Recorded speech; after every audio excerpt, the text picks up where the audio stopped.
عزیز بھائیو، عثمان بن عفان رضی اللہ تعالیٰ عنہ کی شہادت میں ہمارے لیے پیغام یہی ہے کہ ہم عثمان بن عفان رضی اللہ تعالیٰ عنہ کی سیرت کو اپنائیں، ان کے نقشہ قدم پر چلیں، اسی میں ہمارے لیے کامیابی ہے۔ عثمان بن عفان رضی اللہ تعالیٰ عنہ کی شہادت سے ہمیں سبق ملتا ہے کہ اپنے اندر حیا پیدا کریں۔ عثمان بن عفان رضی اللہ تعالیٰ عنہ اس قدر حیا کے پیکر تھے کہ فرشتے بھی ان کا حیا کیا کرتے تھے۔ اور دوسرا سبق یہ ملتا ہے، جب بھی امت کو ہماری ضرورت پڑے، ہمارے مال کی ضرورت پڑے، ہماری جان کی ضرورت پڑے، تھوڑا مال امت کے لیے نشاور کر دے۔ یہ عثمان بن عفان رضی اللہ تعالیٰ عنہ کی سیرت سے ہمیں ملتا ہے۔ اور تیسرا سبق جو عثمان بن عفان رضی اللہ تعالیٰ عنہ کی شہادت سے ملتا ہے وہ یہ ہے کہ صبر کرے۔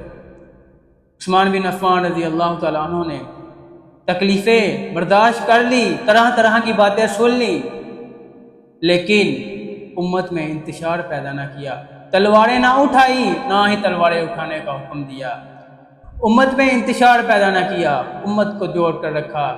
آج ہمارا کام بھی یہی ہے کہ بھائی ہم امت کو جوڑیں، امت میں انتشار پیدا نہ کریں، فرقہ بازی امت میں نہ لے کر آئیں، امت کو اللہ کے قرآن اور مصطفیٰ علیہ السلام کے فرمان کے ساتھ جوڑیں، اسی میں ہمارے لیے کامیابی ہے۔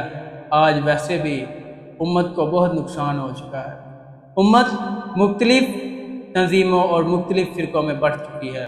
آج ضرورت اس امر کی ہے کہ ہم امت کو جوڑیں اور جوڑنے کا ہی درس دیں۔ عثمان بن عفان رضی اللہ تعالیٰ عنہ کی سیرت سے ہمیں یہی سبق